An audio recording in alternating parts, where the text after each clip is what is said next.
ठीक है, कोई नहीं।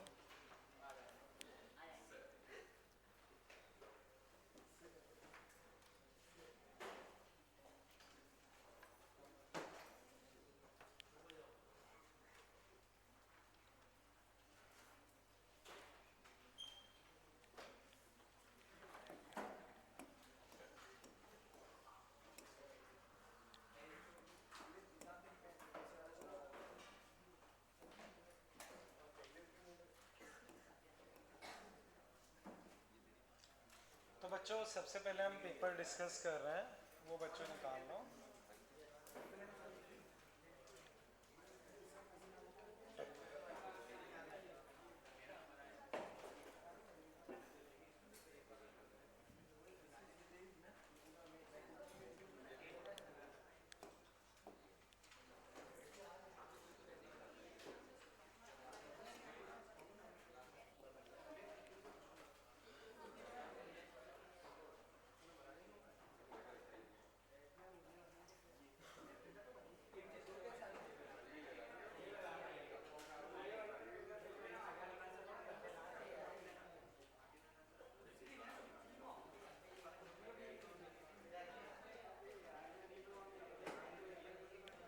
ओके बच्चों, अभी आवाज़ बंद कर लो, ठीक है।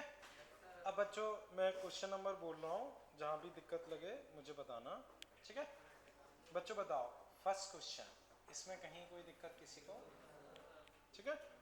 सेकंड क्वेश्चन बच्चों देखो, इक्विलिब्रियम बोला है बच्चों, मैंने कई बार बताया है, इक्विलिब्रियम का मतलब होता है net four zero. Pushpen Pushpen Purushottam, Pushpen कौन है?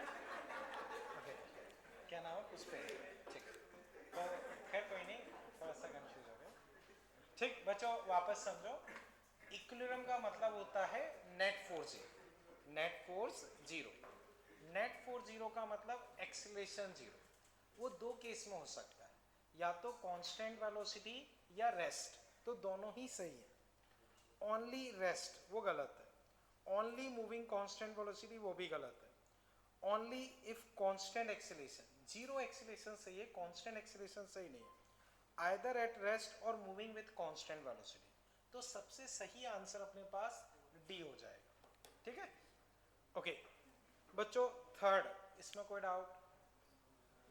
फोर्थ बच्चों, फोर्थ में डाउट है, देखो, what is the minimum acceleration can a fireman can slide down breaking strength 3/4 है? तो बच्चों, रस्सी की ब्रेकिंग स्ट्रेंथ 3/4 ऑफ mg है। तो बच्चों, इस पे टेंशन कितनी लगेगी? ये mg नीचे, तो अगर वो पकड़ के खड़ा रहेगा तो टूट ही जाएगी, तो उसे नीचे आना पड़ेगा, ये चलाएगा, ये रुकेगा। तो mg माइनस टी, टी कितना है? 3/4 mg ma, तो a यहां से कितना आ गया? g/4। तो g/4 एक्सीलरेशन अगर होगा तो जाके वो सेफ रह पाएगा। बोलो आशीष को दिक्कत हो? समझ पाए ना? ठीक बच्चों, फिफ्थ, इसमें कोई डाउट? देखो, नेट फोर्स, नेट फोर्स क्या होता है? Mass into acceleration. Net force क्या होता है? Mass into acceleration. अब 8 kg का एक्सीलरेशन कितना है? बोलो, 8 kg का एक्सीलरेशन कितना है? 4। तो नेट फोर्स क्या हुआ? 32। बस करो, तो गलत है ना? मैंने कई बार बताया नेट फोर्स क्या होता है? Mass into acceleration. तो मास 8, एक्सीलरेशन 4, बस 30। इसमें 8 kg। अब इसमें अगर 5 kg पे पूछते तो क्या लिखते? 20। 2 kg पे 8। समझ गए ना बच्चों? तो net force mass into acceleration, ठीक है। बच्चों बताओ, सिक्स्थ, इसमें कोई डाउट? देखो, एक्सीलरेशन पूछा है और फोर्स कितना है? 20, और मास कितना है? 2 kg। तो देखो, 2 और ये है 37, तो 20 cos 37, 20 टू cos 37, 4/5 16, 3/5 12, ये नॉर्मल, ये तो नॉर्मल ही रहता ही। अब ये 37 और लग रहा है,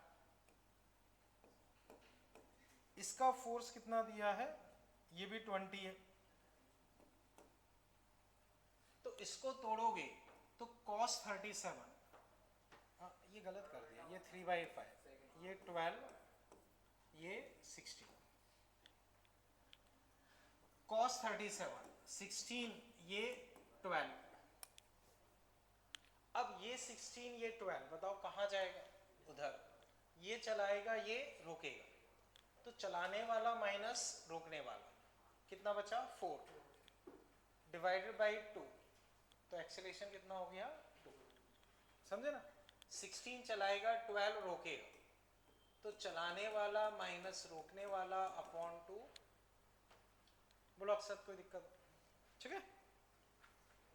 अब 7th बच्चों, इसमें कोई डाउट है, देखो ए मंकी 10 किलो लाइट, ठीक है, 15 किलो, ठीक है, ठीक है बच्चों, ये समझो 15 किलो है, 15 किलो, जैसे ये बोतल 15 किलो की है, इसको उठाने के लिए मुझे कितना फोर्स लगाना पड़ेगा, कितना लगाना पड़ेगा 150। अगर ये रस्सी से बंधी है तो रस्सी में कितनी टेंशन लानी पड़ेगी 150। तो ऐसी बच्चों ये 15 किलो का पड़ा है, इसको उठाने के लिए कितनी टेंशन चाहिए 150। यही मंकी है, टेंशन वही 150,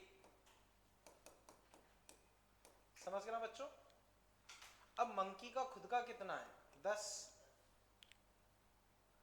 तो बच्चों ये चलाएगा ये रोकेगा, तो चलाने वाला माइनस रोकने वाला अपॉन मास, एक्सीलरेशन कितना आ गया 5, एक्सीलरेशन बच्चों 150 माइनस 100 अपॉन 10 कितना आ गया 5। तो अगर वो 5 के एक्सीलरेशन से जाएगा या उससे और ज्यादा से जाए तो ब्लॉक उठ जाएगा, कम से जाएगा तो नहीं उठेगा। अब ऑप्शन देखते हैं, विथ कांस्टेंट एक्सीलरेशन g/3, मतलब 5 मतलब g/2, g/3 मतलब 3.33, तो नहीं हो पाएगा, उठाना ही है ना, वही क्वेश्चन है ना, ठीक है। g/2 सही है, वो g/4 गलत है, इट इज नॉट पॉसिबल, वो भी गलत है। तो आंसर बच्चों क्या हो जाएगा g/2 से ज्यादा एक्सीलरेशन। अगर मंकी g/2 से ज्यादा एक्सीलरेशन से ऊपर मूव करेगा तो टेंशन 150 से ज्यादा आ जाएगी, टेंशन 150 से ज्यादा आ जाएगी तो वो 15 किलो को उठा देगा। अब बच्चों एक बार पूरा चेक करो, कहीं दिक्कत लग रही हो तो पूछो, समझ गए ना बच्चों, बोलो कुछ पे। देखो इसको उठाना है तो 150 चाहिए, तो टेंशन 150, तो यहां भी 150, ये mg 100, ये चलाएगा ये रोकेगा, तो चलाने वाला माइनस रोकने वाला डिवाइडेड बाई मास, ठीक है। बोलो बच्चों कोई दिक्कत हो, ठीक। फिर देखो बच्चों क्वेश्चन नंबर 8, इसमें डाउट है, देखो बच्चों याद करो बच्चों, हमने एक टॉपिक डिस्कस किया था क्वेश्चन बेस्ड ऑन इक्विलिब्रियम, याद आया बच्चों, ये उसी पैटर्न का क्वेश्चन लग रहा है, ठीक।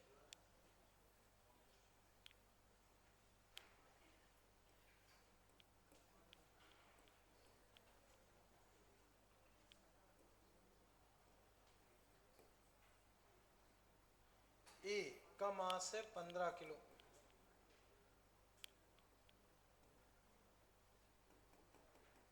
ठीक है बच्चों, इसका पता करना है। अब देखो बच्चों,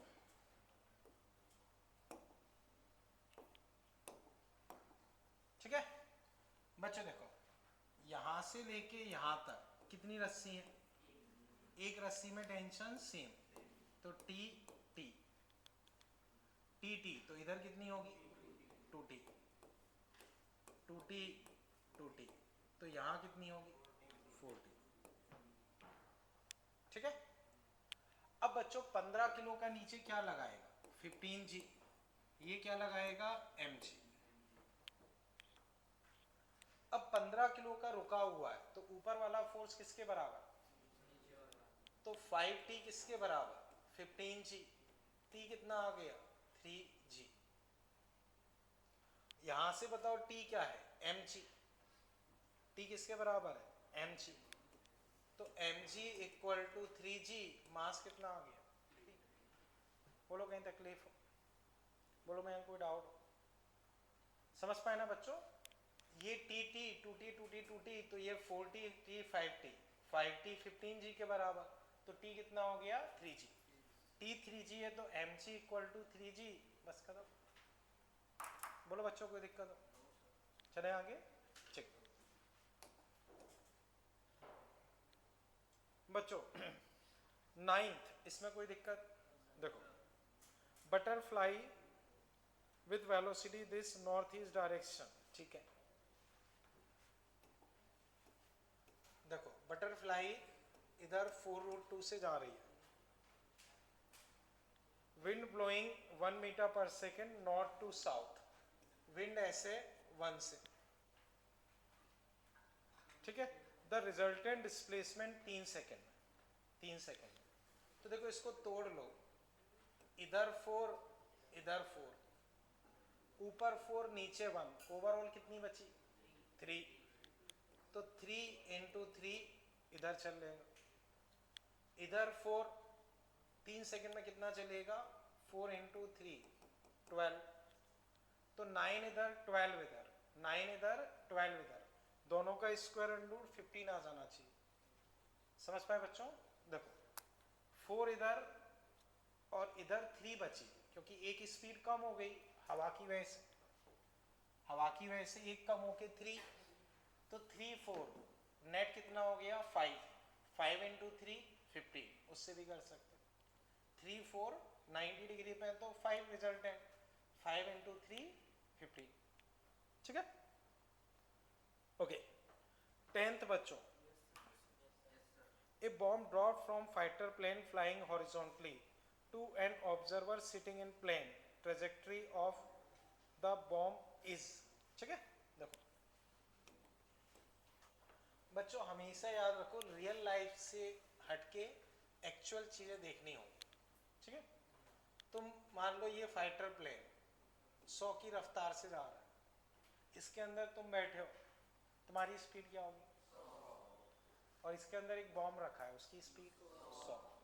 अब तुमने बॉम्ब गिरा दिया, तो गिराने से पहले बॉम्ब की स्पीड किस तरफ, तो वेलोसिटी हमेशा कैरी होती है, तो बॉम्ब की इधर 100 स्पीड, 1 सेकेंड में तुम देखोगे तो जैसे बॉम्ब यूं गिरेगा, ठीक है, बॉम्ब तो यूं गिरेगा, लेकिन तुम फाइटर प्लेन में देखोगे ये इधर आया, ये इधर आया, ये इधर आया, तो बच्चों तुम यहां से देख रहे हो, हमेशा उसके साथ साथ चल रहे हो, ठीक है ना। जैसे मान लो बच्चों ये एक ट्रेन मान लो, मैं इसको ऐसे छोड़ रहा हूं, तो तुम्हें या मुझे ये किस तरह से दिख रहा है, वर्टिकली डाउनवर्ड। इसकी रफ्तार ट्रेन की इधर है, तो इसकी भी उधर रफ्तार है, मेरी भी वही रफ्तार है, तो हम सबको ये ऐसा ही दिखेगा, लेकिन बाहर वालों को ऐसा दिखेगा, समझ रहे हो। तो फाइटर प्लेन के अंदर जो है उसको वो ऐसे जाते हुए नहीं दिखेगा, बाहर वालों को ऐसे जाते हुए दिखाई देगा। फाइटर प्लेन के अंदर जो है, जैसे मान लो ये फाइटर प्लेन ड्रॉप करूंगा तो उसे सीधा ऐसे ही गिरता हुआ दिखाई देगा, क्योंकि उसकी जो रफ्तार है वही इसकी इधर 100 रफ्तार, तो हमेशा वो ऐसे सेम रहेगा और आगे चलता चला जाए, तो उसको एक वर्टिकली डाउनवर्ड स्ट्रेट लाइन दिखाई देगा। रियल लाइफ में बच्चों पर यह होता है कि जैसे उसने बॉम्ब गिराया, तो फाइटर प्लेन में तो इंजन फिट होता है, वो उसकी स्पीड 100 मेंटेन रख लेगा।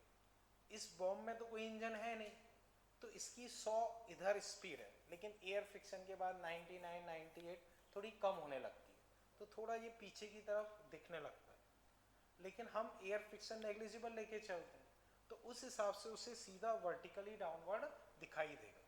अब हम ऑप्शंस देखते हैं, options hyperbola, parabola, straight line, vertical, downward, answer third. समझ पाए बच्चों, कोई दिक्कत इसमें अभी? हाँ, अगर वो पूछता कि भाई ग्राउंड से कोई देख रहा है तो कैसा दिखाई देगा, पैराबोला। ग्राउंड से कोई देखेगा तो कैसा दिखेगा, पैराबोला, ठीक है बच्चों। फिर बताओ 11th, इसमें किसी को डाउट? देखो 3 फोर्सेस लग रहे that move with unchanging velocity, ये 2 फोर्सेस ये हैं, थर्ड फोर्सेस बताने। देखो अक्षर, अनचेंजिंग वेलोसिटी का मतलब वेलोसिटी कांस्टेंट, वेलोसिटी कांस्टेंट मतलब एक्सेलरेशन जीरो, एक्सेलरेशन जीरो मतलब net force zero, net force zero मतलब सभी का सम जीरो। तो मान लो एक और फोर्स ये लग रहा है, प्लस इनका force 3i 2j minus 4k plus 3i sorry minus 5i plus 8j zero होना चाहिए। तो देखो 3 और 5 -2 उधर गया तो 2i, 2j और 8j 10j उधर गए तो -10j प्लस 7k, तो 2i minus 10j plus 7k। फिर समझो, इसका प्लस इसका जीरो, क्योंकि अनचेंजिंग वेलोसिटी का मतलब velocity constant, acceleration zero, acceleration zero मतलब नेट फोर्स जीरो। तो दो ये लग रहा है, कोई और एक ऐसा होना चाहिए कि सब मिला के जीरो हो जाए, बस ये आंसर हो जाना चाहिए। अब अगर मैं मैच कराता हूं तो कौन सा आ जाएगा, समझ गए ना बच्चों? ठीक है बच्चों, 12th, इसमें कोई दिक्कत? देखो फोर्स ये सब ठीक है, मास ये है, वेलोसिटी 10 सेकेंड पे, वेलोसिटी 10 सेकेंड पे। तो बच्चों याद करो, टेस्ट से जस्ट पहले क्वेश्चन मैंने करवाया था, उसमें बताया भी था कि फोर्स टाइम कर्व का एरिया क्या देता है, change in momentum, change in momentum. अब बच्चों ध्यान से देखना, ग्राफ ये है,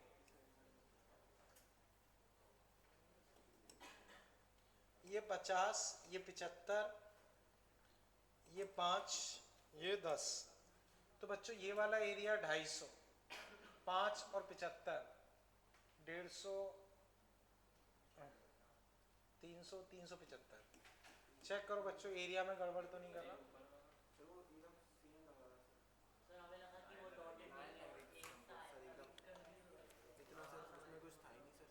हाँ वो सही कह रहे, थोड़ा डॉट कम दिख रहा है उसमें। चलो ठीक है, मैं समझ गया, वो मैं करेक्ट करवा दूंगा, ठीक, वो उस हिसाब से मैं देख लूँगा। अभी पहले हम इस पे आ जाते हैं, ठीक है, पहले इस पे आते हैं। देखो 250 और ये 375, ये तो क्लियर है। टोटल एरिया बच्चों कितना बैठा, 625। तो 625 equal to mass, mass 16, v final और वी इनिशियल 0। अब बच्चों इसे डिवाइड करोगे तो कितना आता है, लगभग 39। ठीक है चलो, अब मान लो अगर मैं इसे पूरा मान लेता हूँ, पूरा मान लेता हूँ, तो 10 और 75 750, 16 वी फाइनल, इसके हिसाब से कितना आ रहा है 47। ठीक है, तो एक काम करता हूँ बच्चों, इसके 3 आंसर कर देता हूँ, चलो ठीक है ना। हाँ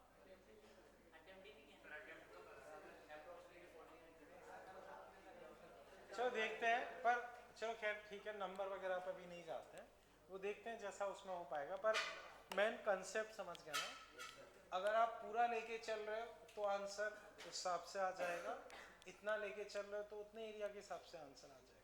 ठीक है, कंसेप्ट समझ गया ना? ठीक है, फर्दर चलते हैं बच्चों। 13, इसमें कोई डाउट बच्चों? 13, 14 बच्चों, 14 किस में डाउट है? 13 में देख लेते हैं, पहले 13 डिस्कस करा बच्चों। देखो 2 kg 3 kg, देखो इसे रिजॉल्व करो, 10 cos 60 5√3। ठीक है बच्चों, 5√3, इस 5√3 से तो मतलब नहीं है, इसी से मतलब है, तो इसको तो एक बार भूल जाओ। जो 10 है उसको तोड़ लिया, cos 60 sin 60, ठीक है ना? समझ पाए ना मैं कैसे तोड़ा है? 5 और 5, एक्सीलरेशन कितना हो गया 1। अब टेंशन निकालनी, तो 2 और t और acceleration 1, t equal to 2 into 1 यानी कि 2। ठीक है, ओके। फर्दर बच्चों देखो कहाँ पहुंच गए अपन, हाँ 14 बच्चों, इसमें डाउट देखो, ए ब्लॉक बच्चों 14 देखना, जो याद करो हमने हैवी रोप वाले क्वेश्चन किए थे। Block of mass m is pulled along a horizontal smooth surface। बच्चों इसका मास है small m, force P applied, यहाँ P फोर्स लगाया, द फोर्स विच, यहाँ टेंशन निकालनी है एक तरीके से, force which rope applies at block, तो एक तरीके से यहाँ टेंशन निकालनी है। तो बच्चों बताओ एक्सीलरेशन कितना होगा, P upon m plus m। अब यहाँ टेंशन निकालनी तो T मान लो, एक्सीलरेशन A, तो T इक्वल टू m है, m P अपॉन, खत्म।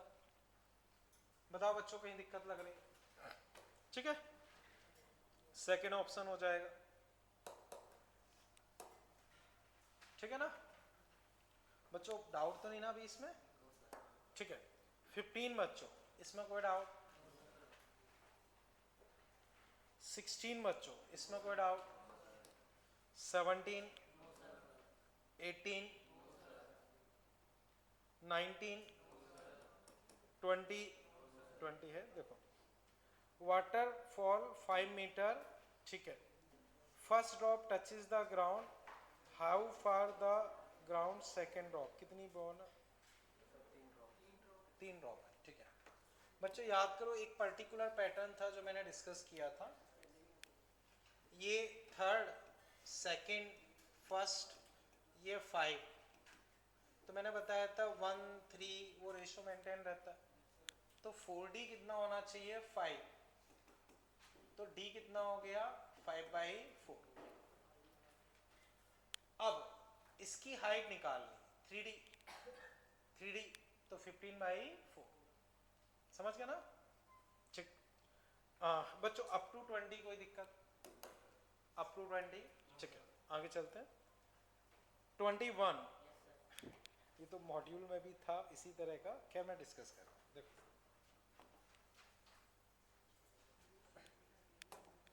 देखना, ये और ये सिस्टम, ठीक है, ABC 4W, इसको 4M मान लेते हैं, बाद में एडजस्ट कर देंगे, M tension in string connecting block, यहाँ टेंशन निकालना, ठीक है ना, इज इन W के टर्म्स में आंसर देना, ठीक है ना, लास्ट में लिखा है इन टर्म्स ऑफ W, ये क्लियर है। तो देखो कहाँ चलेगा, इधर, ये चलाएगा, ये रोकेंगे, तो acceleration 4mg minus 2mg upon 6m, 2g/3, 2g/3 नहीं g/3। अब Tmg, ये चलाएगा, ये रोकेगा, T minus mg, m into g/3, 4mg/3, mg को लिख सकते हो W, तो 4W/3, तो आंसर 4/3 यानी कि 1.3, वो बताता हूँ आंसर क्या हुआ, 4W या 1.3। अब मैं बताता हूँ, आपका जो डाउट है हम W को mg कैसे मान सकते हैं, तो एक बार मैं क्वेश्चन और रीड करता हूँ फिर बताता हूँ। वेट दे रखे, तो याद करो मैंने बता रखा है वेट क्या होता है mg, वेट क्या होता है mg। अब मैंने अपनी तरफ से मान लो W को mg मान लिया, तो एक तरीके से इसका मास m और इसका मास हम क्या लिख सकते हैं 4m, तो क्या है कि मास के टर्म्स में सॉल्व करना थोड़ा आसान लगेगा, वरना आप चाहो तो इसे 4W/g W/g लिख लो, तो फिर उस टर्म को लेके चलने में दिक्कत आएगी, समझ पाए ना, ओके। हाँ अब बच्चों बताओ इसमें कोई दिक्कत हो, हाँ तो 1.33 तो आ रहा है। देखो 4/3 आया, 4/3 क्या होता है, ठीक है। ओके बच्चों 22 कोई दिक्कत, 23 देखते हैं, पार्टिकल मूविंग। बच्चों आवाज नहीं, 23 शाम देखो, ये particle moving along x axis, ये अनदर पार्टिकल, ठीक है, speed of second particle as measured in the frame of first particle. तो कुल मिला के रिलेटिव स्पीड पूछी। अब पहले की स्पीड बच्चों लिखो वी एक्स 8 माइनस 60, दूसरे की लिखो माइनस का 24 टी स्क्वायर। ये क्लियर है, ये x में है ये y में। किस टाइम पे पूछा है बच्चों, 1 सेकेंड, तो 1 सेकेंड पे -24 और 1 इसमें रखोगे 2। बोलो बच्चों यहां तक कोई दिक्कत, क्लियर है।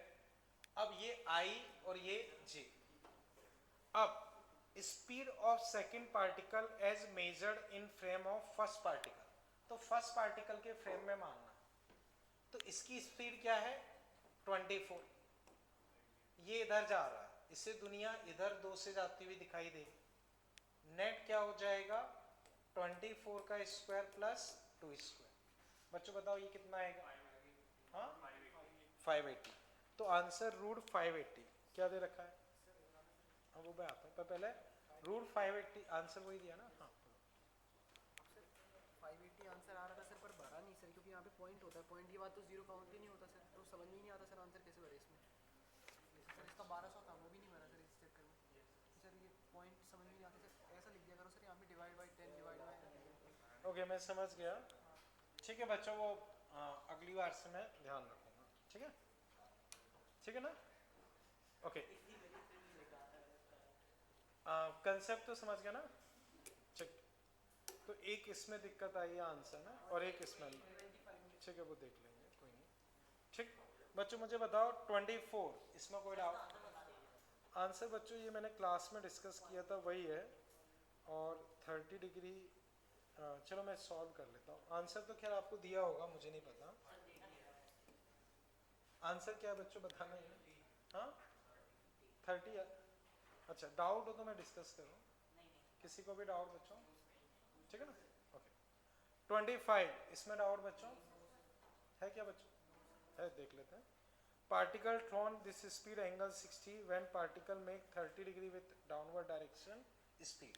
ये मयंक प्रोजेक्टाइल से रिलेटेड है, शायद उतना अभी तुम्हें नहीं पढ़ा होगा, देखना ये 60, ये 60 डिग्री, अब इसकी वेलोसिटी इधर हो गई है 30 डिग्री, डाउनवर्ड डायरेक्शन में 30, तो कंसेप्ट ये होता है कि हॉरिजॉन्टल स्पीड सेम होती है, 60 cos 60 यानी कि 30, v cos 30 दोनों बराबर होने चाहिए, v cos 30 30, v रूट 3/2 30, तो v यहाँ से आ गया 60/√3। अब इसका स्क्वायर करोगे तो 60 इंटू 60/3 बच्चों 1200, आंसर कितना हो जाएगा 1200, ठीक। तो बच्चों इसमें दो आंसर में जैसे आप बोल रहे हो इंटीजर में, एक तो भरने की दिक्कत आई है, दूसरा बच्चों एक में हम वो ग्राफ में बोल सकते हैं कुछ गड़बड़ है, उसके अलावा और कोई दिक्कत लगी, ठीक है। तो बच्चों इंटीजर का मैं अगली बार से ध्यान रखूंगा, इस तरह से भी दिक्कत ना आए, ठीक है। और बोलो बच्चों कोई दिक्कत, चलें बच्चों आगे, ठीक है। अब बच्चों हाँ यहाँ तक कोई दिक्कत तो नहीं ना, बोलो बच्चों कोई भी डाउट हो, ठीक। बच्चों अब मुझे ये बताओ, जैसे ये इसमें 50 अबव नंबर किस किस के आप आ रहे हैं फिजिक्स में, तुम्हारे कितने हैं 50 हैं, 77, अच्छी बात, बोलो 65, और कोई किन की वजह से, अच्छा यानी कि तुम्हारे ठीक है खैर मैं समझ गया, ओके। और उसके अलावा कोई 50 ऊपर,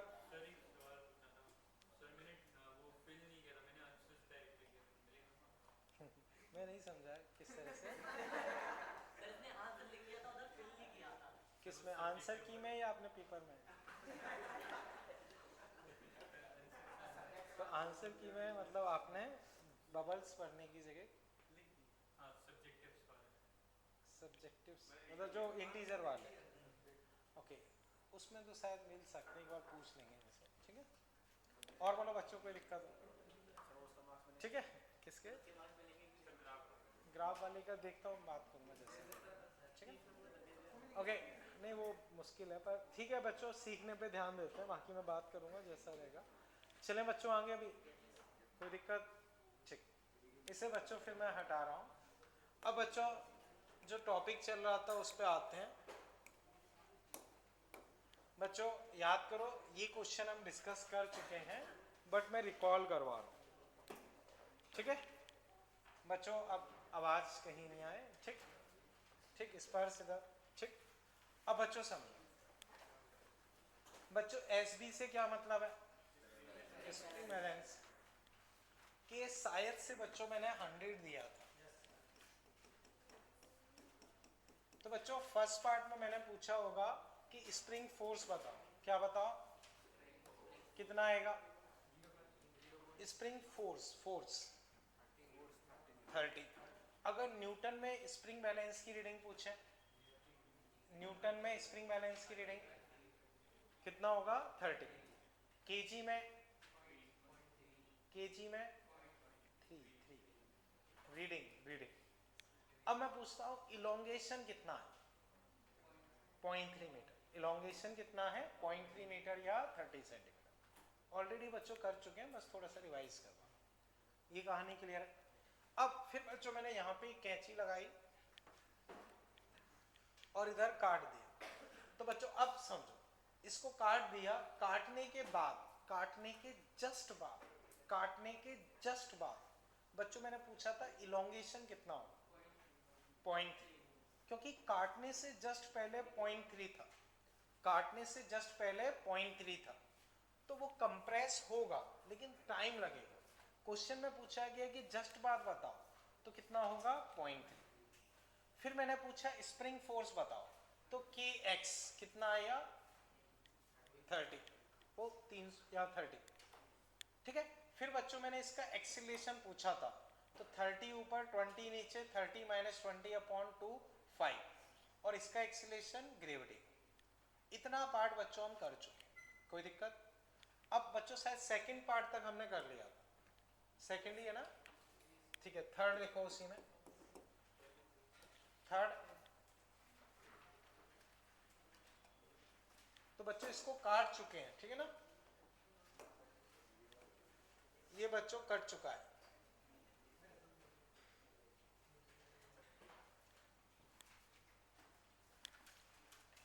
अब बच्चों देख के बताओ, पहले काटने के बाद थोड़ी देर बाद 5-10 मिनट बाद ये 1 kg का तो नीचे जा चुका है, तो काटने के थोड़ी देर बाद ये मामला सेट हो गया।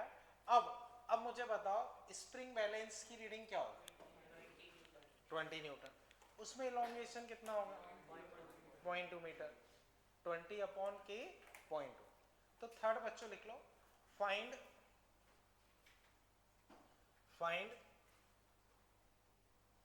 Reading of spring balance in newton. Find reading of spring balance in Newton and find reading of spring balance in Newton and elongation in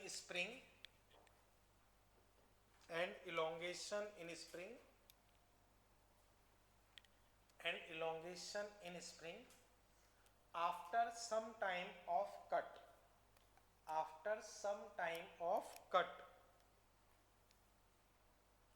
question समझ गए ना बच्चों?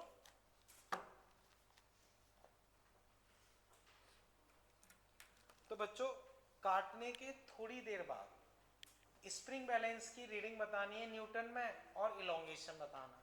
बोलो बच्चों क्या होगा? रीडिंग कितनी होगी? 20। तो बच्चों वो अभी कर चुके हैं, बस देख लेते हैं। रीडिंग बच्चों तुम्हारी कितनी आई? 20 न्यूटन। अब F इक्वल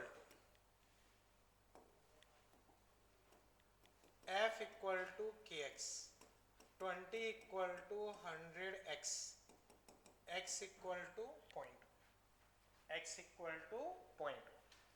बोलो बच्चों, कहीं कोई दिक्कत हो? समझ गए ना? कोई भी डाउट तो नहीं अभी इसमें? ठीक है, ठीक।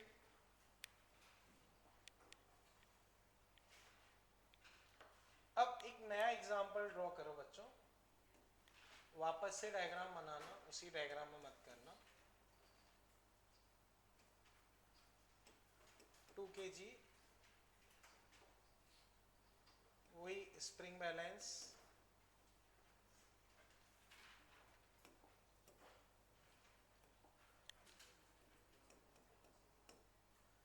के 100 न्यूटन पर मीटर। तो बच्चों नया डायग्राम ड्रॉ करो।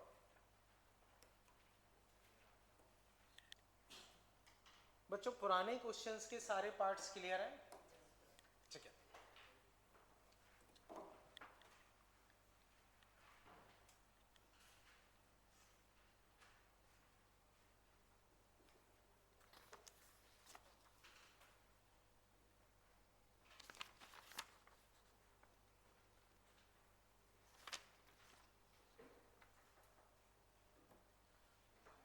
ठीक बच्चों, अब बच्चों इसमें आप लिख लो, जैसे बच्चों यहां ऐसे कैंची लगा दी,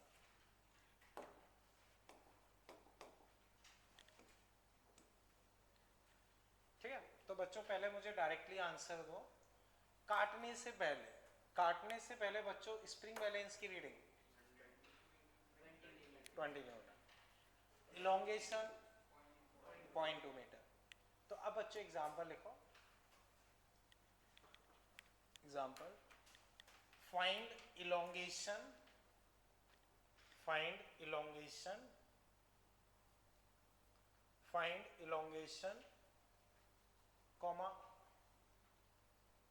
comma spring force, find elongation comma spring force and acceleration of 2 kg block just after cut। बच्चों इसे मैं डिस्कस कर रहा हूं, आप लोग बस समझना। Find spring force comma elongation and acceleration of 2 kg block just after cut। Question लिख लिया बच्चों? ठीक है। अब बच्चों समझो,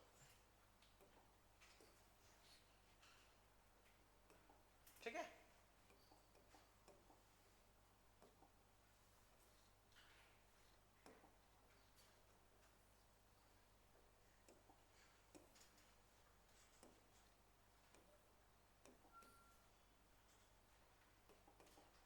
बच्चों देखो, मान लो यहां से ऐसे काट दिया, ठीक है? बच्चों बताओ स्प्रिंग का मास क्या होता है? मासलेस। तो फिर भी जस्ट मान लिया कि इधर एक छोटा सा मास m है, हालांकि मासलेस है लेकिन जस्ट मान लिया m। अब 2 kg को तो ऐसे काट दिया, तो इसका एक्सीलरेशन क्या होगा? Gravity g। तो एक आंसर। अब बच्चों मान लो इस m मास पे देखोगे, तो बच्चों इस m मास पे देखोगे तो इधर क्या लगेगा? mg, उधर kx। अब स्प्रिंग का मास तो बहुत कम होता ही नहीं है, 0 मास। तो ये ज्यादा होगा, ये कम, ये चलाएगा, ये रोकेगा, तो एक्सीलरेशन ऊपर आएगा। तो एक्सीलरेशन बच्चों kx minus mg by m। अब बच्चों बताओ स्प्रिंग का एक्चुअल में मास हम क्या मान के चलते हैं? मासलेस 0। तो अगर मैं m की जगह 0 रखता हूं तो एक्सीलरेशन बच्चों इनफाइनाइट, मतलब बहुत लार्ज एक्सीलरेशन, बहुत ही ज्यादा लार्ज एक्सीलरेशन, इनफाइनाइट एक्सीलरेशन। तो बच्चों अब समझो ध्यान से, जैसे हम यहाँ काटेंगे यहाँ मास क्या हो जाएगा, जीरो, क्योंकि स्प्रिंग का तो कोई मास होता ही नहीं है, वो तो समझाने के लिए ऐसे ही लगा दी। अब मास जीरो होने की वजह से एक्सीलरेशन क्या हो गया, इनफाइनाइट।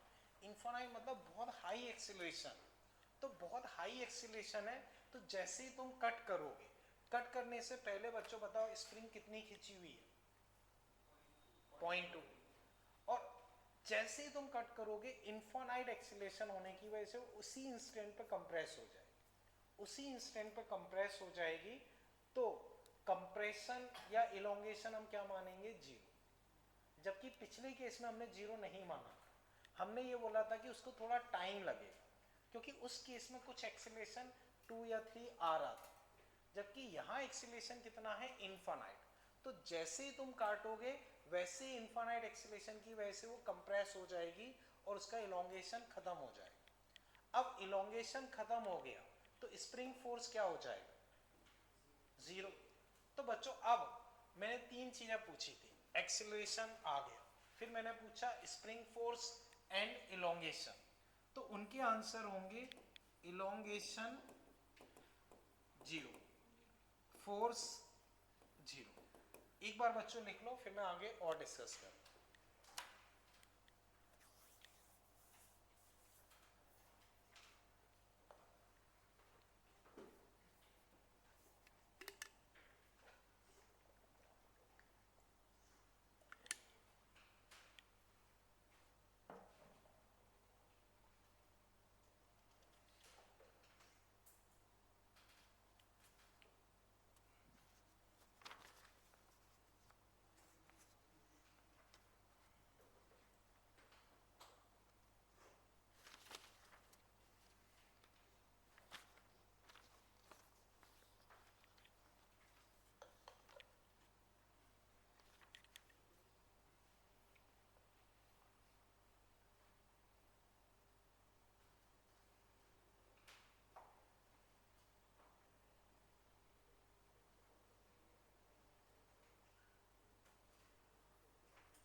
ठीक है बच्चों, कोई नहीं, मैं वापस समझाऊंगा। ठीक, इतना बच्चों कर लिया ना। अब बच्चों मैं वापस समझाता हूं, समझना। बच्चों हम पुराने क्वेश्चंस पे आते हैं। पुराने क्वेश्चंस पे बच्चों देखोगे तो यहाँ 3 किलो था, इसको काट दिया 1 किलो, स्प्रिंग फोर्स वही 30, यहाँ 2g 20, एक्सीलरेशन, तो एक्सीलरेशन 30 माइनस 20/2 यानी कि 5। तो बच्चों एक्सीलरेशन कुछ आया है, कुछ कितना आया है, 5। तो उसको जाएगा तो कंप्रेस होने में थोड़ा टाइम लगेगा, थोड़ा टाइम लगेगा। लेकिन इस केस में जब हमने किया, तो इस केस में बच्चों एक्सीलरेशन जब हमने निकाला, इस केस में बच्चों जब हमने एक्सीलरेशन निकाला, तो इधर इस ब्लॉक पे क्या लग रहा है, mg, इधर kx स्प्रिंग फोर्स, तो kx mg और acceleration kx mg upon m। लेकिन m एक्चुअल में क्या है, जीरो, क्योंकि स्प्रिंग का तो कोई मास होता ही नहीं है, वो तो बस समझाने के लिए मैंने m मान लिया, लेकिन एक्चुअल में तो कोई मास नहीं होता है। तो m को अगर मैं जीरो लिखता हूं तो something by zero acceleration infinite. तो बच्चों वहां एक्सीलरेशन कुछ 5 आया था, तो उसको कंप्रेस होने में टाइम लगता। तो क्वेश्चन मैंने पूछा था कि जस्ट बाद इलोंगेशन कितना होगा, 0.3 माना, फोर्स kx वही पुराना माना। तो फिर हमने ये माना कि फोर्स और इलोंगेशन में फर्क नहीं पड़ेगा, जस्ट आफ्टर थोड़े टाइम बाद बैलेंस हो जाएगा। लेकिन यहां अगर मैं पूछता हूं कि जस्ट आफ्टर आप इलोंगेशन बताओ या कंप्रेशन बताओ या फोर्स बताओ, तो बच्चों इनफाइनाइट एक्सीलरेशन की वजह से वो इंस्टेंटली कंप्रेस होके इलोंगेशन खत्म हो जाएगा, कितना हो जाएगा, जीरो। अब ये जीरो है तो फोर्स क्या हो जाएगा, जीरो। इतना समझे बच्चों। अब बच्चों इतनी सारी कहानी से हमें मतलब नहीं है, ये मैंने एक बार समझा दिया। अब हम रिजल्ट यूज करेंगे, रिजल्ट क्या है वो अभी मैं समझाऊंगा, बट स्टिल ये प्रोसेस समझ पाए। ऐसा क्यों हो रहा है कि भाई पहले आपने फोर्स सेम लिया, अब फोर्स सेम नहीं लिया? तो इसमें कंक्लूजन बच्चों आप इस तरह से लिख लो, फिर मैं एक्सप्लेन करता हूं। नोट करके बच्चों आप लिख लो, spring forces not change suddenly if some mass or rigid support attach at its both end। क्या मतलब है बच्चों, मैं समझाता हूं। फिर नेक्स्ट पॉइंट बच्चों, spring forces suddenly reduce to zero. Spring forces suddenly reduce to zero if there is no mass at its either end। if there is no mass at its either end।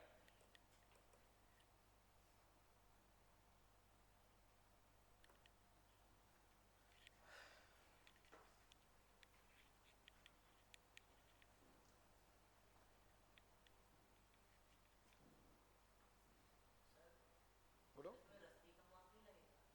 रस्सी तो हम देखो जब तक नहीं बताया जाए हम मासलेस ही मानते हैं। रस्सी हो, स्प्रिंग हो, इन सबको मासलेस ही लेके चलते हैं।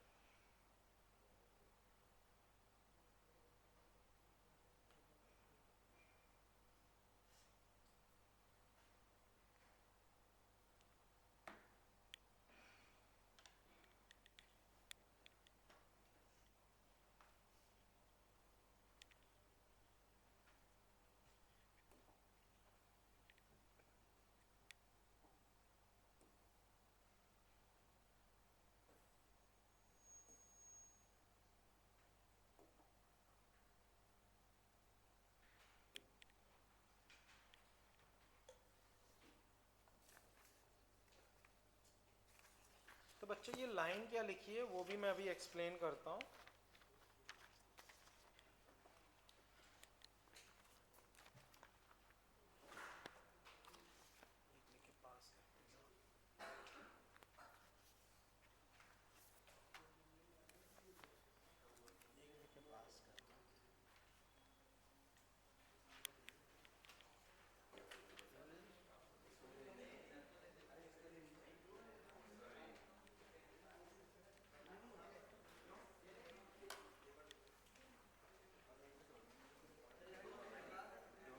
बच्चों एक्स्ट्रा मतलब पास करते हैं।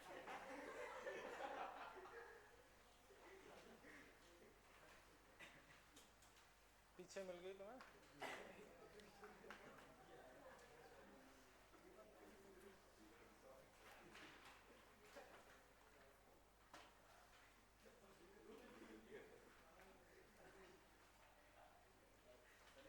ओके बच्चों सबको मिल गई क्या?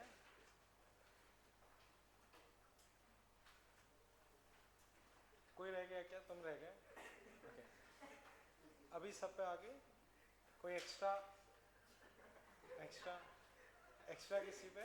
ठीक है। खैर बच्चों अभी समझो, यहाँ तक क्लियर है। मैं एक बार पहले पॉइंट समझा रहा हूँ फिर वापस डिस्कस करें। तो पॉइंट बच्चों ये दो जो पॉइंट क्या लिखे हैं उनको मैं एक्सप्लेन कर रहा हूँ, लिख लिया ना सबने? ठीक है।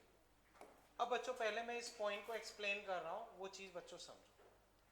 वो चीज़ बच्चों यहाँ देखो। बच्चों इस क्वेश्चन को याद करो, कट करने से जस्ट पहले फोर्स कितना था? 30। कट करने के जस्ट बाद फोर्स 30। तो अब दिमाग में बस ये पॉइंट जो मैंने अभी लिखवाया वो पता होना चाहिए। बच्चों ये स्प्रिंग है, इसके दो एंड्स हैं। देखो यहाँ क्या अटैच है? एक रिजिड सपोर्ट या हैवी मास अटैच है और यहाँ कुछ मास अटैच है। तो दोनों एंड पे कुछ ना कुछ मास है क्या? दोनों एंड पे कुछ ना कुछ मास है क्या? है। तो अगर दोनों एंड पे कुछ ना कुछ मास हो या थोड़ा बहुत मास हो तो स्प्रिंग फोर्सेस सडनली चेंज नहीं होंगे, उनको टाइम लगेगा। तो जैसे कि इस क्वेश्चन में था, काटने से पहले फोर्स 30 था तो काटने के बाद भी 30। क्यों? क्योंकि दोनों एंड्स पे कुछ ना कुछ मास।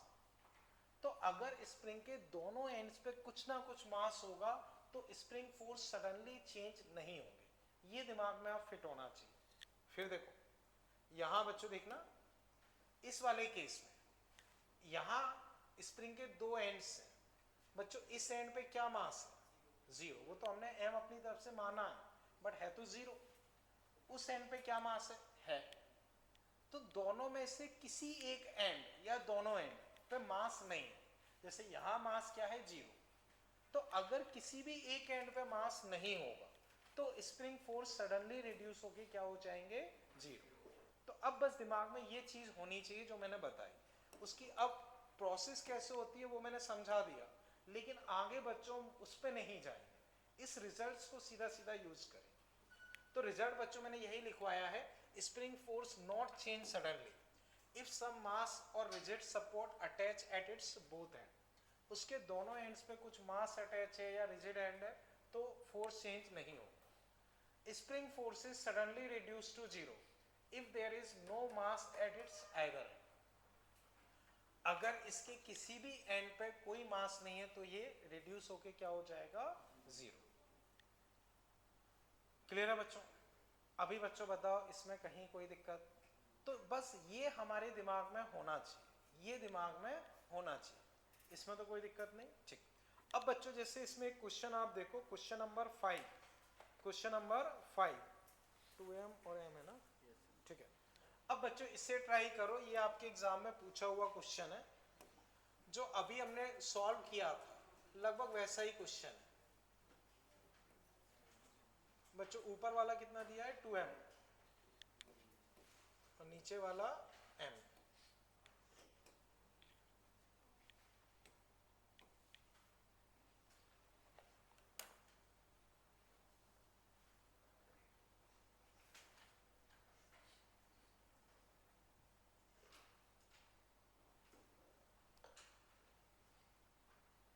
कर लिया?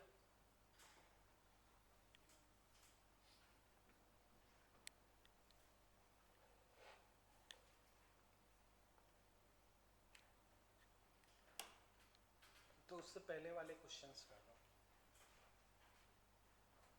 बच्चों, जिसका हो जाए वो उससे पहले वाले 1 2 3 4 ट्राई कर सकते हैं।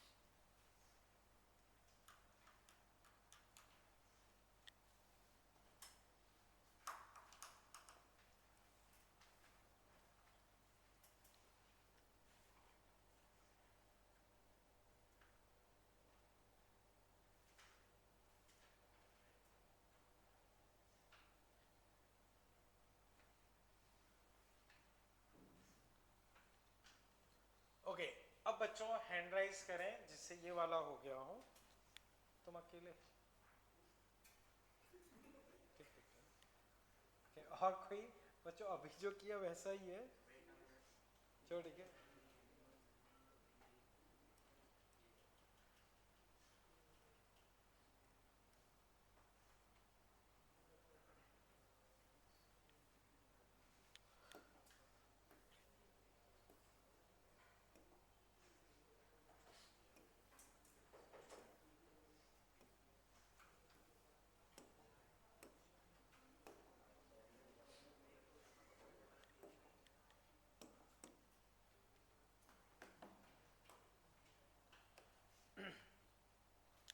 बच्चों हैंड राइज करें जिनसे हो पाया, कोई और से नहीं हो पा रहा। चलो अक्षर तुम बोलो। A, option A, g/2 upward, the acceleration of mass 2m and m। Okay, Akshar तुम बोलो तुमने क्या किया? जैसे उसमें कट करने से पहले अगर देखें तो जो फोर्स लग रहा होगा स्प्रिंग फोर्स वो 3m होगा, और कट करने के बाद में 2m का अगर मास निकालेंगे, m वाले पे g लगेगा डाउन, और 2m का निकालेंगे तो 3mg माइनस 2mg। ठीक है बच्चों, देखो काटने से पहले बच्चों बताओ स्प्रिंग के नीचे टोटल कितना मास है 3m, तो स्प्रिंग फोर्स कितना होगा? स्प्रिंग फोर्स कितना होगा 3mg। तो बच्चों फिर बताओ, काटने से पहले स्प्रिंग के नीचे टोटल कितना मास है 3m, तो काटने से पहले स्प्रिंग फोर्स पक्का कितना होगा 3mg। इसमें कहीं कोई दिक्कत? अब बच्चों मान लो तुमने ऐसे काट दिया, अब चेक करो स्प्रिंग के दोनों एंड्स पे कुछ मास है क्या? है। अगर स्प्रिंग के दोनों एंड्स पे कुछ मास है तो स्प्रिंग फोर्स जो पहले था वही आ गया, तो अभी भी स्प्रिंग फोर्स क्या होगा? यही 3mg। क्योंकि इधर भी मास है उधर भी मास है, तो स्प्रिंग फोर्स बदलेगा नहीं, वो वही रहेगा। अब ये वाला तो फ्री फॉल करेगा, तो इसका तो एक्सीलरेशन g हो गया, खत्म। इस पे बच्चों mg चाहे कुछ भी हो वो नीचे ही लगेगा, ये ऊपर, ये ज्यादा ये कम, तो ऑब्वियस सी बात है ऊपर जाएगा। ऊपर जाएगा तो चलाने वाला 3mg, रोकने वाला 2mg upon 2m, acceleration g/2, acceleration g/2। Check करो बच्चों, कोई दिक्कत हो वापस समझो। काटने से पहले फोर्स 3mg, काटने के बाद भी दोनों पे मास कुछ ना कुछ है, तो फोर्स वही रहेगा। तो 2mg रोकेगा, 3mg चलाएगा, एक्सीलरेशन g/2। तो इसका g/2 कहाँ आया? ऊपर, इसका g नीचे। बोलो बच्चों कहीं कोई दिक्कत हो? ठीक है, फर्दर बच्चों देखो,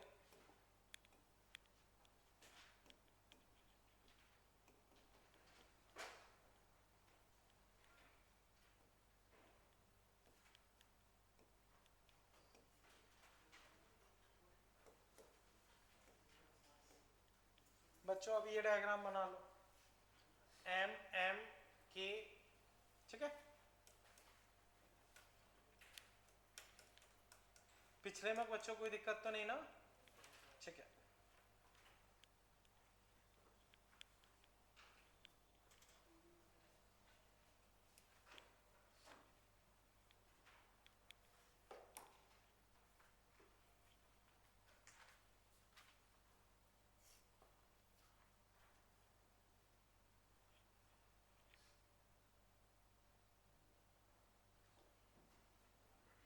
ठीक बच्चों।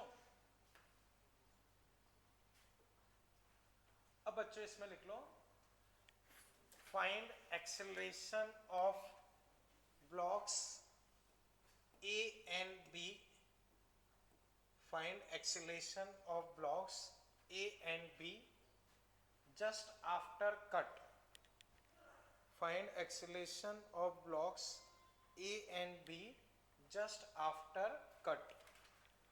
सोचो बच्चों, काटने के जस्ट बाद, तो बच्चों थोड़ा सा मैं बता रहा हूं समझो। इस स्प्रिंग के नीचे बताओ मास क्या है, तो काटने से पहले स्प्रिंग फोर्स क्या होगा?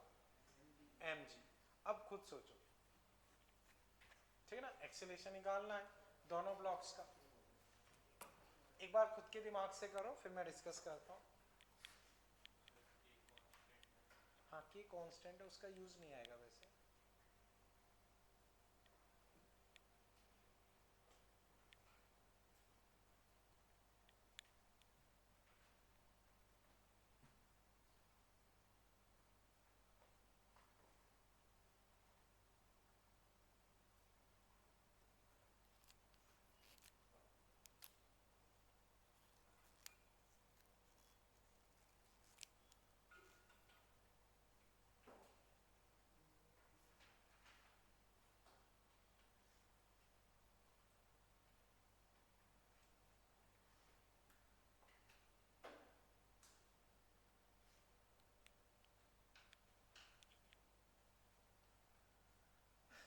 बच्चों हैंड राइज करें। हाँ तो बोलो, एक्सीलरेशन, एक्सीलरेशन 2mg तो फोर्स हो जाता है।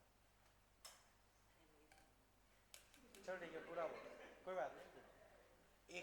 एक का 2mg, कोई कोई नहीं, रुको, नहीं नहीं समझो, ए का 2mg, ठीक है चलो माना, बी का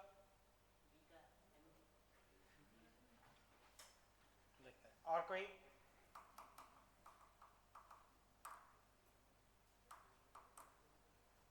कोई भी? बच्चों जो अभी मैंने बताया वही करना है, करना वही है।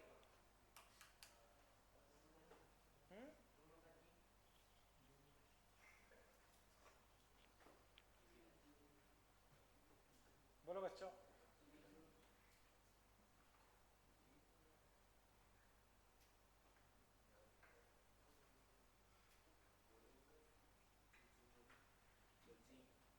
चलो फिर मैं डिस्कस करता हूँ। बच्चों फिर बताओ, इस स्प्रिंग के नीचे कितना मास है? तो स्प्रिंग फोर्स पक्का क्या होना चाहिए? ठीक है भाई, स्प्रिंग फोर्स पक्का mg होगा। अब बच्चों बताओ, नीचे वाले ब्लॉक पे स्प्रिंग फोर्स कहां लग रहा होगा? ऊपर। अब स्प्रिंग के दोनों एंड्स पे फोर्स हमेशा कैसे लगता है? अपोजिट। तो इधर कहां लग रहा होगा? नीचे। क्लियर है बच्चों? अब देखो, इसको इधर से ऐसे काट दिया। अब बच्चों स्प्रिंग के दोनों एंड्स देखो, इस एंड पे कुछ मास है, उस एंड पे कुछ मास है, दोनों एंड पे कुछ मास है, तो क्या फोर्स बदलेगा? नहीं बदलेगा। तो काटने से पहले क्या था? mg। काटने के बाद भी वही रहेगा, डायरेक्शंस भी वही रहेगा। ठीक है। अब ये सिचुएशन, बच्चों बताओ mg कहां लगता है? mg कहां लगता है? तो इस पे mg नीचे, इस पे भी mg नीचे। अब केवल बी ब्लॉक को देखो, केवल बी ब्लॉक। बी ब्लॉक पे mg कहां लग रहा है? स्प्रिंग फोर्स कितना लग रहा है? तो नीचे mg और ऊपर कौन सा ज्यादा है? सेम है, mg और ये भी mg।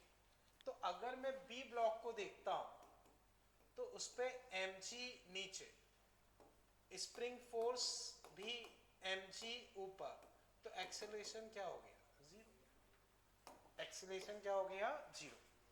बोलो बच्चों, कोई दिक्कत? अब अगर मैं ए ब्लॉक को देखता हूं तो उस पे mg नीचे, स्प्रिंग फोर्स जो कि खुद mg के बराबर है वो भी नीचे, तो ये कहां जाएगा? नीचे। तो बच्चों चलाने वाले टोटल फोर्स कितने हो गए? 2mg। तो acceleration mg plus mg by m यानी कि 2g डाउन। तो तभी तो मैंने 2mg तुमसे पूछा, फिर मैंने पूछा नीचे वाला और बता, कि चलो फोर्स तो सही बता रहा, लेकिन नीचे वाला तुमने गलत बताया था। खैर बच्चों एक बार कर लो, फिर मैं वापस बताता हूँ। एक बार कर लो, फिर वापस डिस्कस कर। समझ पाए ना बच्चों? कर लो फटाफट।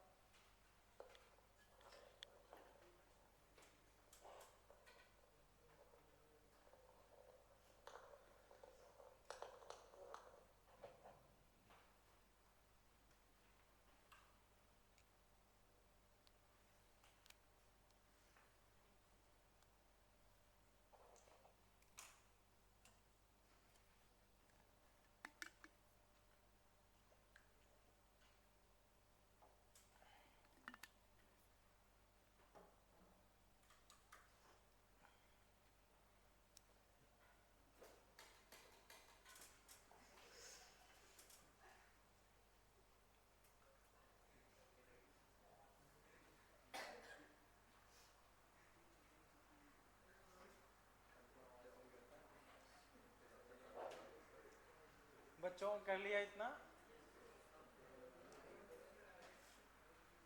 कोई दिक्कत इसमें? चले आगे बच्चों। ओके बच्चों, अब मैं एक बार इसे फिर डिस्कस कर रहा हूँ। बच्चों ध्यान से समझो, इस पर्टिकुलर टॉपिक में बच्चों को बहुत डाउट रहता है। तो इसमें करना क्या होता है बच्चों, हमेशा डायग्राम काटने के बाद एक बनाओ, अब उसी डायग्राम में सॉल्व मत करो और बहुत स्लोली करो। जैसे मान लो मैंने बताया, पहले आपने फोर्स लिख लिया, देखा इस पे फोर्स ऊपर है, इस पे फोर्स नीचे है। इसको काटने के बाद सेपरेट डायग्राम देखा, दोनों में मास अटैच है, फोर्स नहीं बदलेगा, ठीक है। अब इस पे आपने देखा mg नीचे mg ऊपर, नेट कट गया, zero acceleration. mg mg 2mg 2mg divide by m 2g acceleration downward. इतना समझ पाए बच्चों? ठीक है। अब बच्चों वापस हम देखते हैं, ठीक है बच्चों। अब इसे देखो, जैसे ये अरेंजमेंट है, दो स्प्रिंग से टिका हुआ है, m मास इसका है, m मास इसका है। System on in equilibrium, magnitude of change in tension in string. तो बच्चों इसमें टेंशन में चेंज निकालना, just before and just after when spring is cut, mass of block same, ठीक है, स्प्रिंग कांस्टेंट k है। तो बच्चों समझो, एक बार क्वेश्चन रीड कर लो फिर हम डिस्कस करते हैं। तो बच्चों आप इसे ऐसे समझ के चलो, इसको बच्चों आप ऐसे समझ के चलो कि दो स्प्रिंग है, उससे एक 2m मास का ब्लॉक कनेक्ट है, K और K। आप बच्चों केवल इसका, या पहले बच्चों मुझे ये बताओ, काटने से पहले बच्चों बताओ टेंशन क्या होगी? काटने से पहले इसमें टेंशन, क्योंकि नीचे मास क्या है m, तो टेंशन पक्का क्या होगी mg, इसमें कोई दिक्कत, टेंशन mg। अब बच्चों इन दोनों को एक स्प्रिंग मान लो, इन दोनों को एक 2m का ब्लॉक मान लो। काटने के बाद मान लो एक स्प्रिंग तुमने काट दी, एक स्प्रिंग काट दी, तो काटने के बाद बच्चों तुम एक्सीलरेशन लिख के बताओ बस। इसको मान लो एक काटी के, एक स्प्रिंग काटी, ठीक है ना बच्चों? एक बार ट्राई करो फिर मैं डिस्कस करता हूँ। सोचो बच्चों, एक स्प्रिंग काट दी, एक स्प्रिंग, दोनों नहीं काटी है, एक काटी,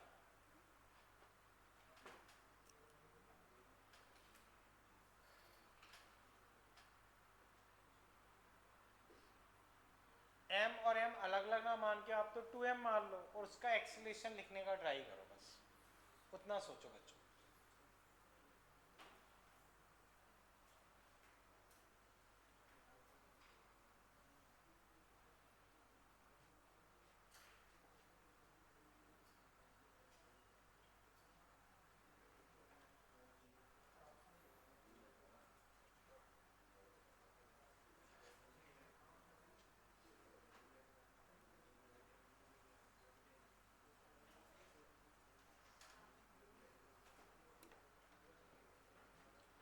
हाँ, एक्सीलरेशन बच्चों कोई निकाल पाया?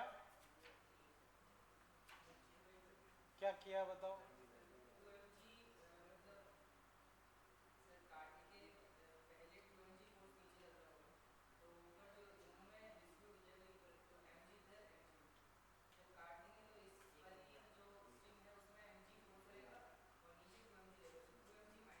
ठीक है बच्चों समझो, टोटल मास दोनों स्प्रिंग के मिला के नीचे कितना है?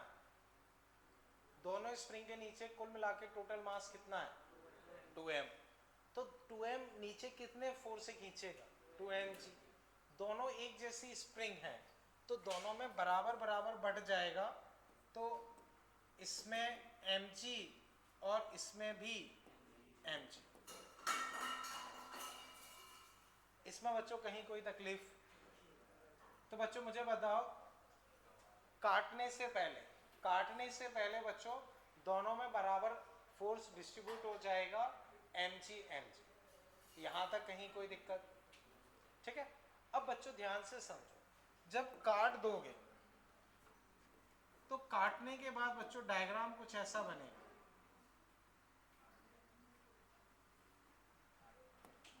डायग्राम बच्चों कुछ ऐसा बनेगा।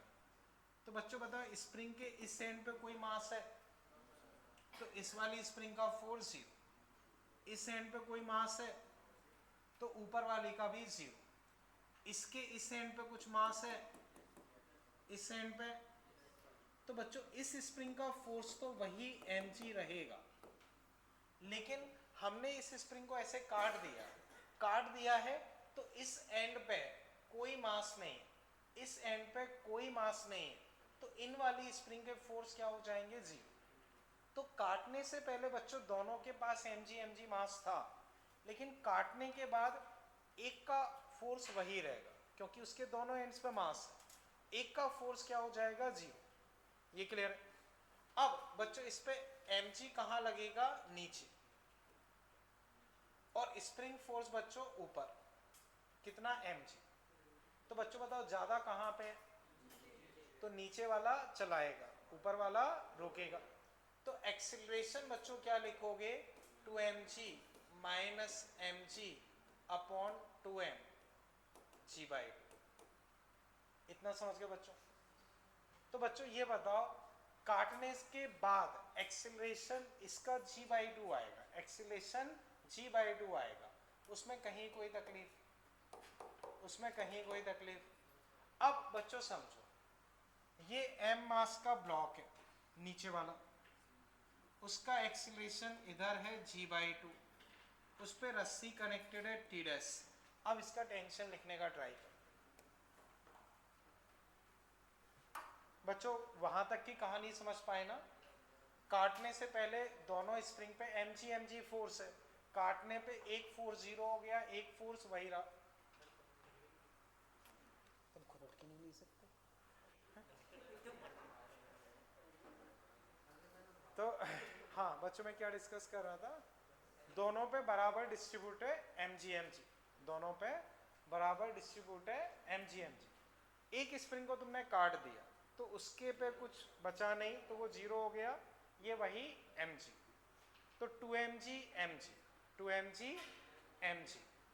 तो एक्सीलरेशन g/2। हाँ अब बच्चों मैंने पूछा कि इस सिचुएशन में बताओ t डैश क्या है? mg/2। बच्चों देखो वही है, इधर mg, ये चलाएगा ये रोकेगा, तो mg minus T dash mass into acceleration. T dash बच्चों यहाँ से mg/2, ठीक है? बोलो बच्चों कोई दिक्कत है? टी डैश यहाँ से कितना आ गया? mg/2। चले बच्चों, अब समझो काटने से पहले टेंशन क्या थी, काटने के बाद टेंशन, तो चेंज इन टेंशन क्या हुआ? mg/2। क्वेश्चन में पूछा है चेंज इन टेंशन। तो अब बच्चों वापस क्वेश्चन पर आते हैं। क्वेश्चन में ये बोला है इस रस्सी में चेंज इन टेंशन बताना है before and after cut off spring. तो काटने से पहले इसमें टेंशन mg, काटने के बाद बच्चों टेंशन क्या आई? mg/2। क्यों आई? क्योंकि इसका एक्सीलरेशन g/2 डाउनवर्ड आया, तो इसका भी g/2 डाउनवर्ड आएगा, तो इसकी टेंशन mg/2, पहले mg अब mg/2, तो आंसर कितना हो गया? mg/2। बोलो बच्चों कहीं दिक्कत? चले बच्चों आगे, क्लियर है भाई? ये सबको हटा दो बच्चों, ठीक है। अब बच्चों बिल्कुल ऐसा ही क्वेश्चन ये है, इसे बताओ, इससे आसान है, एक बार ट्राई कर लो, जब मैं पूछूं तब आंसर बताना। उससे काफी आसान, उससे काफी आसान।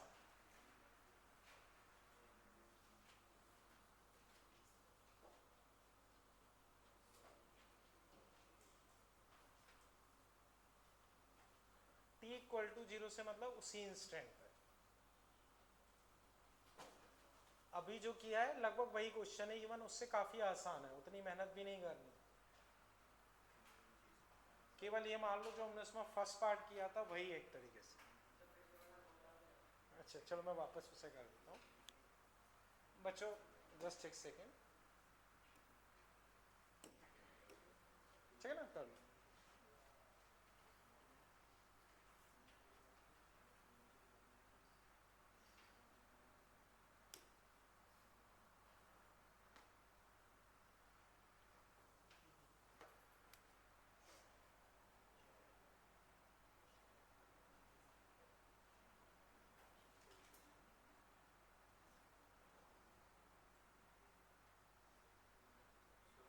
बोलो बोलो।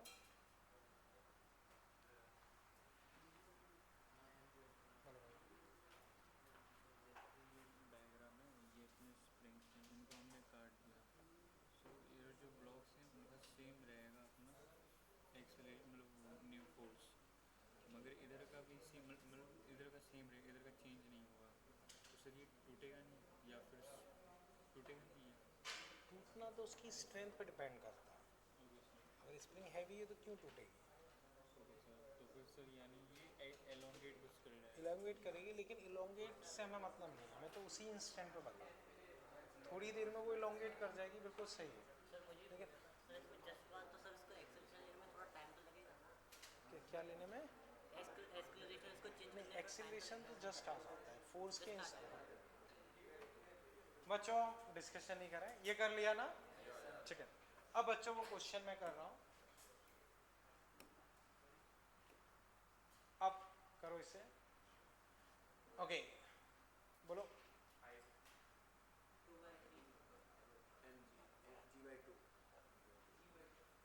सही है बच्चों, वही आंसर हो जाएगा g/2 या 5। बच्चों देखो 3 kg है तो नीचे फोर्स क्या लगेगा बच्चों बताओ? 30।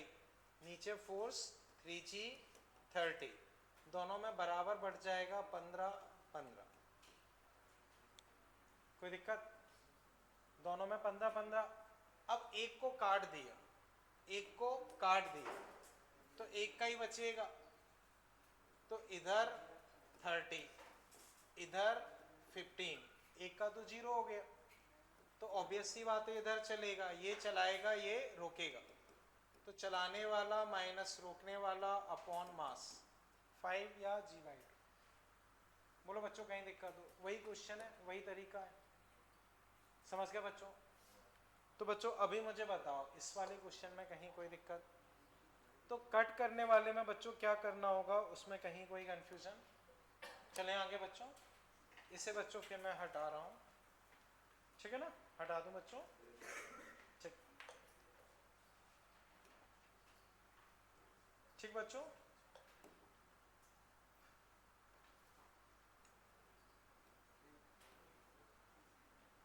इसके बाद बच्चों आप नेक्स्ट हेडिंग लिख लो, inertial and non inertial reference frame.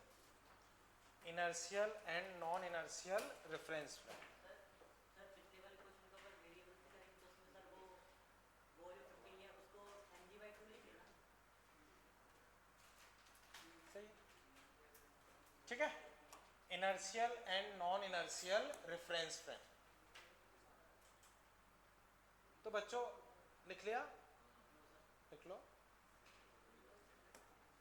Inertial and non inertial reference frame. तो उसमें पहली हेडिंग बच्चों लिख लो inertial reference frame. Inertial reference frame. अब इनर्शियल रेफरेंस फ्रेम क्या होते हैं बच्चों, पॉइंट्स आप लिख लो, मैं और अभी डिटेल में एक्सप्लेन करूंगा बट अभी साथ साथ बता रहा हूं। These reference frame will be either at rest or move with constant velocity। तो जो इनर्शियल रेफरेंस फ्रेम होते हैं, इनर्शियल रेफरेंस फ्रेम, तो inertial and non inertial reference frame, ठीक है ना? वो ऊपर वाली हेडिंग थी, फिर उसमें पहली हेडिंग हो गई है इनर्शियल रेफरेंस फ्रेम, ठीक है? तो these reference frame will be either at rest और मूव विद कांस्टेंट वेलोसिटी, ठीक है? Acceleration of such reference frame will be 0। तो बच्चों रेस्ट पे है तो एक्सेलरेशन क्या हुआ 0, और कांस्टेंट वेलोसिटी है तो भी एक्सेलरेशन क्या होगा 0। तो वही चीज नीचे लिखी है, acceleration of such reference frame will be 0। Newton first and second law are applicable only for such reference frame. तो न्यूटन का first and second law, Newton का फर्स्ट एंड सेकंड लॉ इसी रेफरेंस फ्रेम में valid है, इसी reference frame में valid है। Newton का फर्स्ट एंड सेकंड लॉ बच्चों इसी रेफरेंस फ्रेम में वैलिड होता है।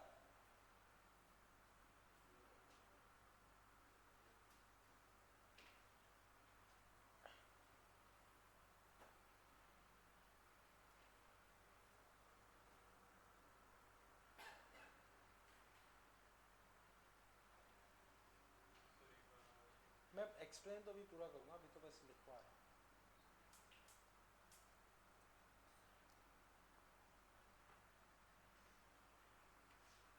ठीक है, अब बच्चों वापस देखते हैं inertial and non inertial reference frame. उससे पहले बच्चों हम ये चीज समझते हैं कि भाई ये रेफरेंस फ्रेम क्या है। रेफरेंस फ्रेम, तो बच्चों कोई भी बताना चाहे बताओ रेफरेंस फ्रेम क्या होता है? इनर्शियल और नॉन इनर्शियल बात की बात है, रेफरेंस फ्रेम क्या होता है? ऐसे नहीं बच्चों, हाँ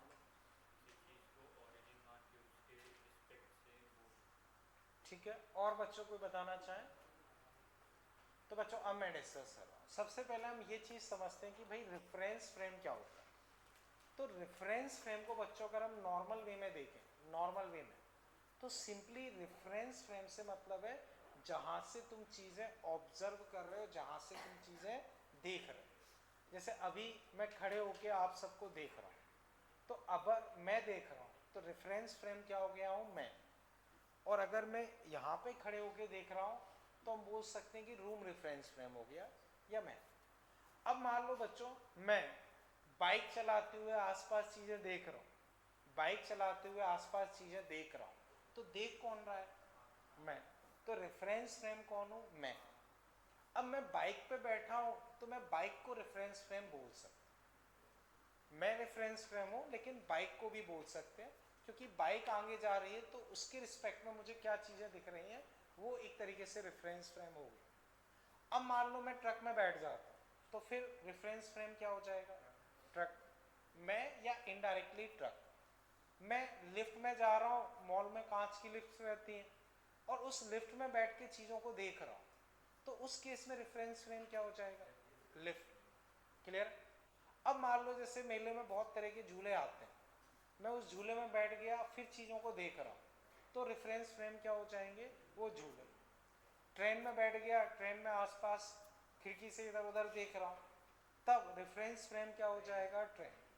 तो रेफरेंस फ्रेम से क्या मतलब है? सिंपली जहां से हम चीजें ऑब्जर्व कर रहे हैं, जहां से हम चीजें ऑब्जर्व कर रहे हैं, या हम जिसके रिस्पेक्ट में क्वेश्चन सॉल्व कर रहे हैं, जहां से हम चीजें ऑब्जर्व कर रहे हैं या जिसके रिस्पेक्ट में हम क्वेश्चन सॉल्व कर रहे हैं। रेफरेंस फ्रेम क्या होता है, वो चीज समझ में आई? तो सिंपल लैंग्वेज में हम जहां से चीजें देख रहे हैं, ऑब्जर्व कर रहे हैं, वही रेफरेंस फ्रेम है। ये चीज क्लियर है? अब रेफरेंस फ्रेम को दो कैटेगरी में तोड़ दिया, inertial and non inertial. Inertial हम सिंपली किसे बोलते हैं? जिसका एक्सेलरेशन जीरो। एक लाइन में याद रखना चाहो तो एक्सेलरेशन जीरो। अब एक्सेलरेशन जीरो दो केस में होता है, हमने आज एक क्वेश्चन में भी किया था, जब या तो वेलोसिटी कांस्टेंट हो या रेस्ट पे, तो वही उसमें लिखा हुआ। इनर्शियल रेफरेंस फ्रेम क्या होते हैं? जो या तो रेस्ट पे होते हैं या कांस्टेंट वेलोसिटी से मूव करेंगे। रेस्ट पे है तब उनका एक्सेलरेशन क्या होगा? जीरो। अब कांस्टेंट वेलोसिटी है तो एक्सेलरेशन जीरो, तो हम उसे इनर्शियल रेफरेंस फ्रेम बोलेंगे। अब जो अपने न्यूटन्स लॉ होते हैं वो इनर्शियल फ्रेम में ही लगते हैं, तो वो क्या होते हैं वो थोड़ा सा और बाद में समझ में आएगा, अभी कुछ चीज़ें और समझते हैं। बच्चों मान लो मैं बाइक पे बैठ के लोगों को देख रहा हूँ, अब बाइक मेरी रुकी हुई है और मैं देख रहा हूँ, तो वो फिर इनर्शियल होगा या नहीं? इनर्शियल होगा। अब मैं बाइक पे बैठ के चीज़ों को देख रहा हूँ और मेरी बाइक फिक्स स्पीड से एक ही डायरेक्शन में जा रही, तो उसे इनर्शियल रेफरेंस फ्रेम मानेंगे क्या? मानेंगे। समझ गए? अब मान लो बाइक की स्पीड में कम ज़्यादा कर रहा हूँ, फिर चीज़ें इधर उधर देख रहा हूँ, तो उसे इनर्शियल मानूंगा क्या? नहीं मानूंगा। समझ गए बच्चों? तो अभी केवल इतना समझो कि इनर्शियल रेफरेंस फ्रेम क्या होता है, वो चीज़ समझ पाए। अब बच्चों न्यूटन का जो फर्स्ट या सेकंड लॉ होता है वो इसी फ्रेम में वैलिड होता है। इसका क्या मतलब है वो अभी समझ में आ जाएगा, बट इनर्शियल फ्रेम क्या होता है और रेफरेंस फ्रेम क्या होता है, वो दो चीज़ें समझ पाए ना? वहां तक कोई दिक्कत? रेफरेंस फ्रेम का मतलब जहां से तुम चीज़ों को देख रहे हो, और इनर्शियल रेफरेंस फ्रेम से मतलब है कि भाई उसका एक्सीलरेशन जीरो होना चाहिए। इतनी कहानी क्लियर है? ठीक है। अब बच्चों नेक्स्ट लिख लो non inertial reference frame. Non inertial reference frame, तो acceleration of such reference frame will not be zero. Acceleration of such reference frame will not be zero. उसका एक्सीलरेशन क्या था? जीरो। इसका एक्सीलरेशन जीरो नहीं होगा। Newton's first and second law are not applicable in such reference frame. First और second उसमें applicable थे, इसमें एप्लीकेबल नहीं। क्यों नहीं है वो सब हम पढ़ेंगे, अभी बस लिख लो। ठीक है? If we apply Newton's first and second law in such reference frame, then we will get wrong answer. Applicable नहीं है फिर भी जबरदस्ती अगर लगाओगे तो आंसर कैसे आएंगे? गलत आएंगे। एप्लीकेबल नहीं है बट स्टिल तुम लगा रहे हो तो आंसर कैसे आएंगे? गलत आएंगे। अब हम उस आंसर को सही करना चाहते हैं या न्यूटन्स के नियम को लगाना चाहते हैं, तो हम उसमें एक फैक्टर इंट्रोड्यूस कर देते हैं। अगर हम उस आंसर को सही करना चाहते हैं या न्यूटन्स के नियम को लगाना चाहते हैं, तो हम उसमें एक फैक्टर इंट्रोड्यूस कर देते हैं, और उस फैक्टर का नाम होता है स्यूडो फोर्स। उस फैक्टर का नाम क्या होता है? Pseudo force. थर्ड लॉ बच्चों इसमें भी आप लगा सकते। थर्ड लॉ बच्चों इसमें भी आप लगा सकते। थर्ड लॉ उसमें भी लग जाएगा, उसमें तो सभी लग जाएंगे, 1 2 3 सब लग जाएंगे, थर्ड दोनों में लग जाएगा। तो एक बार बच्चों इतना नोट कर लो, फिर देखते हैं।